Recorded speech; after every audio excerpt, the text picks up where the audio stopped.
This is our first day. We have an amazing select 30 students. It's a very talented group. For a big part of this group is a very new thing to make a mural, to work in a hot weather. And I think it's gonna be an amazing mural experience for all of them.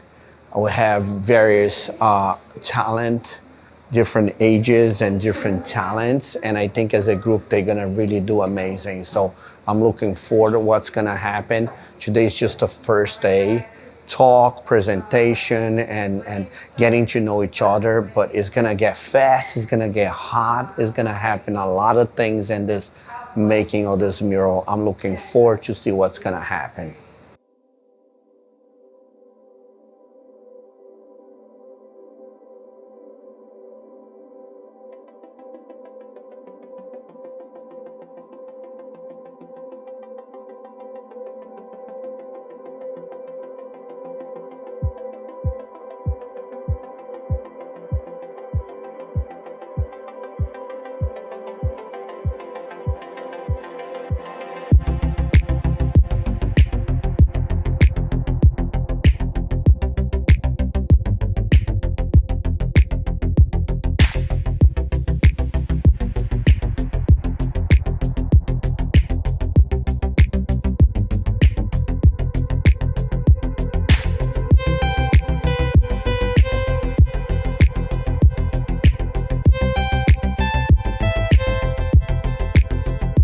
All right, so we're here at the Met with all of our students to get them start thinking about who their hero is going to be and how you tell stories in portraiture and murals. We saw a lot of murals on the tour. You want to tell them about some of the things we saw? So we went over to the African and Oceania exhibit, and we explored like a lot of sculptures and a lot of figures and how they were represented as heroes and what mediums did they use and how did the proportions of the people relate to their hierarchy and, you know, the culture.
When the mural created chaos, it's a difficult thing.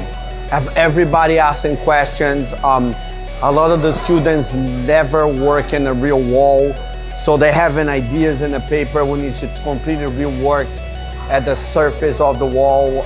It's a very challenging moment because it's a bunch of brains creating together, finding solutions, and trying to create this layout, which right now is very abstract. We're taking their individual drawings and we're seeing now how do we make this a cohesive narrative? How do we make this a story that makes sense? So now we're looking at the actual size and scale of our wall. We're starting to put students in groups of whose heroes make sense to flow together.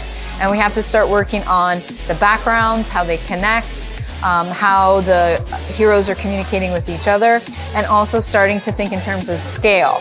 Right now, all of our heroes are done on the same 18 by 24 paper, so they're all of equal size and weight.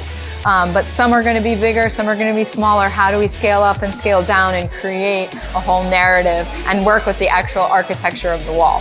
So this is when we dive in face first. We all have different ideas, and so it's a big lesson in communication and where the collaboration really begins.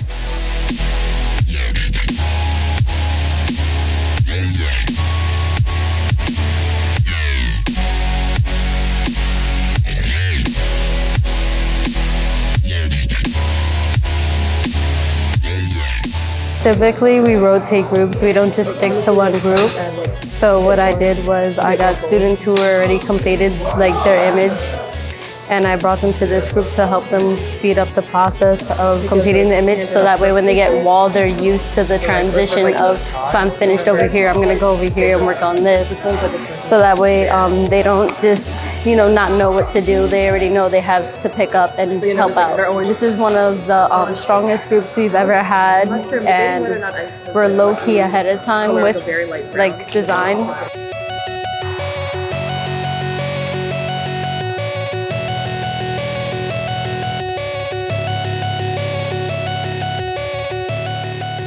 Were most of the students already familiar with these people and these heroes, or was it an education process when you started the mural project? That's a good question. Of teaching them who these people were? I think it was a combination of both. I would say a lot of the students brought heroes to the table that I didn't even know about, so I got education from them, and some of them really dove right in and learned about new people they hadn't known before. It's all about the wall right now. And the way we're gonna do the wall is we're gonna place me, Karen, and Maya, and Yaz, and Star around the wall, right? You guys already know the layout. It's like a U thing that goes around. Will be a team in this wall, a team in this wall. Do me a favor, if you work on a mural with us before, you kind of know how it goes. So if you're standing next to someone who's the first time, you ought to be the best friend and tell them, just chill for a minute, this is gonna happen. We need to chill a little bit today, because if we have marked everybody on the wall and we got this schedule for the last 2 weeks, we have an amazing start. You guys somehow have pulled together collectively as our best group so far. And then we wanna continue that pace.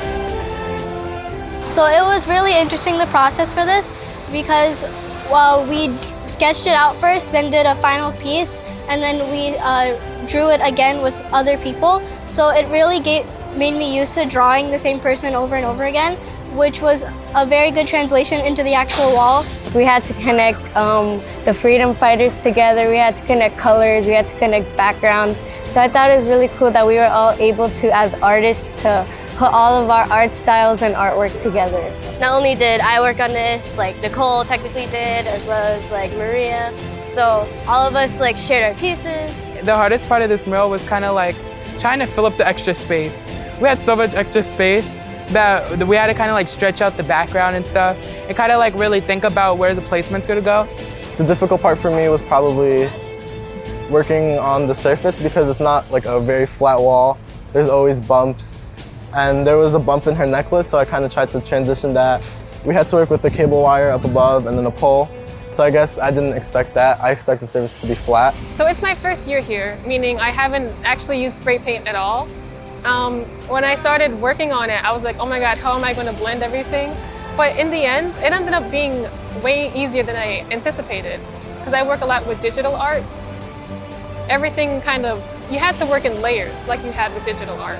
I've never had a quicker falling in love experience than with this medium, because through sheer being put out of my comfort zone, I was able to find a brand new one.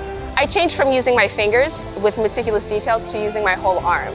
I put my body language into my work, and that's something that I feel like it wasn't just different, it was better for my work. I get to be paid for my creativity that I get, and it just it gives me experience and a foot in the door into how the art world actually works, more or less, because in college, we're more just given tasks to do instead of an actual business where we're supposed to make our living and we're supposed to make work that we put out there into the public eye. So my first year being art coordinator has been very interesting, because I'm so used to just being with my peers brainstorming on how we want to put this mural together. But now I've been more in the like driver's seat of like helping figure out how we're going to bring the students together and how we're going to like have their portraits blend in a way that tells a beautiful story, which has been great to like get my more practice in how storytelling works, and also just like how do you guide like young minds who have never worked on a mural before to get their drawings to work in a way that's organic and it stays true to what they like to create, but also tells a story for the community to understand. The teachers and the artists that we work with are all very understanding. They all give us a lot of liberty to work however we want. And the community itself, the people who we are painting around have been very supportive. A lot of times cars have passed by and like honked or shown appreciation for our murals. It's very sweet. It wasn't easy, but it was my favorite thing to actually get to flesh out and see every day that there is a difference in what you made and that the community is happy with it. The community has been, for the most part, very positive about the mural. They give us a lot of compliments, they ask a lot of questions. They're very, they seem almost like happy about it. Some people have been a bit confused as to why, what the mural is about, so we always try to explain it to them.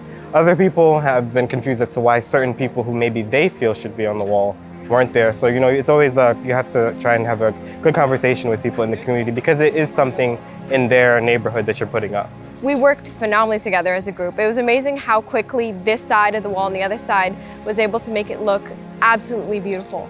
And we were able to get this done even faster than we thought we could. It satisfies my soul that everyone's watching this and everyone, oh wow, the Jersey City students did this. Wow, that's really amazing. It makes me proud to be a part of this program, and it's really a great opportunity that I have. And I'm really thankful for everyone to be working along this side of this year. It's been a learning experience, and I'm proud to, done wonderful pieces. These kids, which range from 13 to 20 something, the incredible confidence with which that they're painting, and it's just flooring.